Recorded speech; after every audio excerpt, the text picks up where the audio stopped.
तो hello student, आ चुके हैं हम फिर एक नई वीडियो के साथ।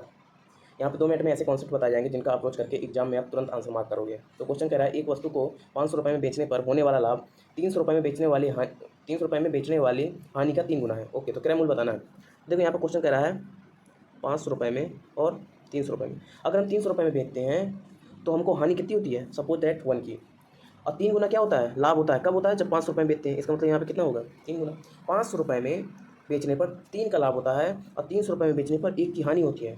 मतलब गुना ही तो कह रहा है, 3 गुना। तो कुछ नहीं करना, सिंपल सा मल्टीप्लाई इसके साथ, इसका मल्टीप्लाई इसके साथ, क्रॉस मल्टीप्लाई कर देना है और जो इन दोनों की क्वांटिटी को ऐड करके डिवाइड कर देना है। ठीक है, तो क्वेश्चन करते हैं। तो अगर इसका मल्टीप्लाई करेंगे कितना आ जाएगा, 900, और इसका मल्टीप्लाई करेंगे तो कितना आ जाएगा, 500। तो 900 500 1400, 900 500 1400 और 3 1 4, 3 1 4, 1400 आएगा यहाँ पे। 1400 डिवाइड बाई 4, और जब इसे डिवाइड करेंगे तो आंसर आ जाएगा 3 5 और 0। 350 रुपये क्या है उसका, CP है। क्या है, CP है। यही इसका क्या आंसर है। नेक्स्ट क्वेश्चन कह रहा है, एक वस्तु को 632 रुपये में बेचने पर हानि उतनी ही होती है जितनी 848 रुपये में बेचने पर क्या होता है, लाभ होता है। तो देखो इसकी सिंपल सा ट्रिक है, दोनों को ऐड करके 2 से डिवाइड कर दो। क्योंकि देखो इसका 632 में बेचने पर उतने की हानि होती है। अगर हानि होती है, मैंने कहा x की हानि होती है, तो अगर x रुपये हम जोड़ देंगे तो टोटल ना लाभ होगा ना हानि होगी। यहाँ से ये क्वेश्चन हो गया। इक्वल टू, अगर हम 848 में x घटा देंगे तो जो लाभ होता है x घटा देंगे, तो इसका मतलब यहाँ पे भी ना लाभ होगा ना हानि होगा।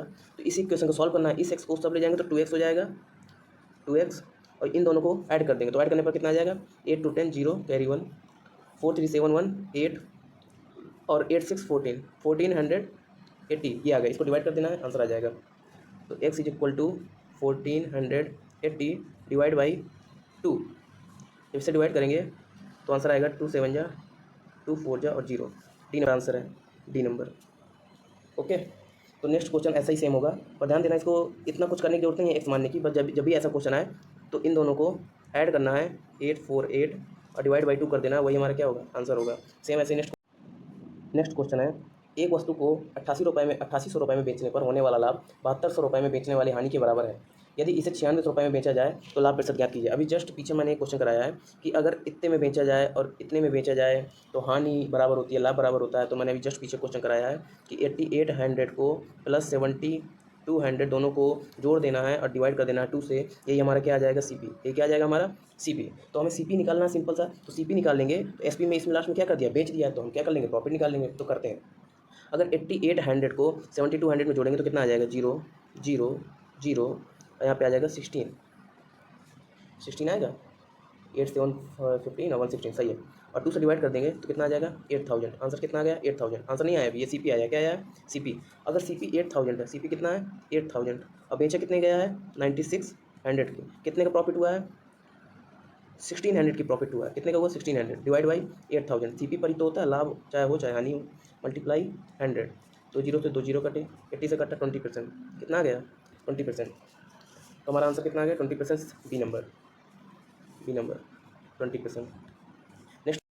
नेक्स्ट क्वेश्चन करते हैं, प्रॉफिट एंड लॉस से है, इंपॉर्टेंट क्वेश्चन है। कह रहा है, एक वस्तु का अंकित मूल्य 7569 रुपये है। यदि 13% की छूट देने के बाद भी इसे 19.625% का लाभ होता है, यदि कोई छूट न दी जाए तो इसका लाभ क्या होगा।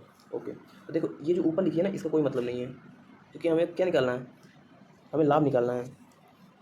तो 13% की छूट देने पर यहाँ पे एक फार्मूला होता है, CP बटे MP। CP बटे MP is equal to 100 minus discount बटे 100 प्लस प्रॉफिट या लॉस होगा तो माइनस होगा। ठीक, इस फॉर्मूले पर रखेंगे, सीधे आंसर आ जाएगा।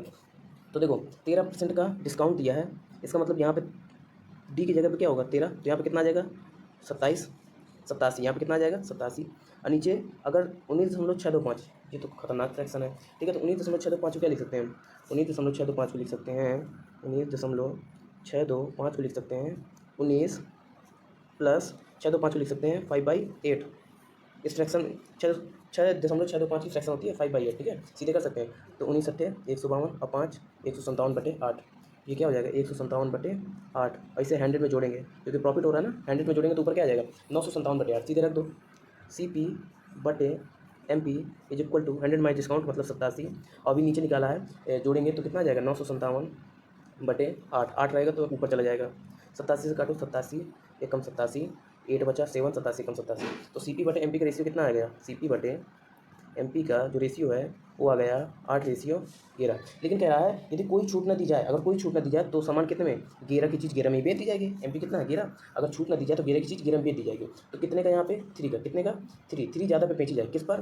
8 पर। हमेशा लॉस या प्रॉफिट किस पर होता है? कॉस्ट प्राइस पर होता है। तो 3 ज़्यादा पर बेची जाए किस में? 8 पर। तो आ जाएगा 3/8 मल्टीप्लाई 100, और 3/8 मल्टीप्लाई 100 का मतलब होता है 37.5%। यही इसका आंसर है। और यहाँ पे ये ऑप्शन गलत है, इन ऑप्शन को ध्यान नहीं देना, इन ऑप्शन को गलत कर लो। यहाँ पे आंसर क्या है? 37.5%। यहाँ पे कितने परसेंट लाभ होगा? यहाँ पे परसेंट लिख लेना इस जगह पे। यहाँ पे अगर कोई छूट ना दी जाए तो कितने परसेंट लाभ होगा? यहाँ पे परसेंट लिख लेना, ठीक। क्वेश्चन थोड़ा मिस्टेक है, इस जगह पे काट के कितने परसेंट लाभ होगा, और ये ऑप्शन को गलत कर देना। आंसर है 37.5%।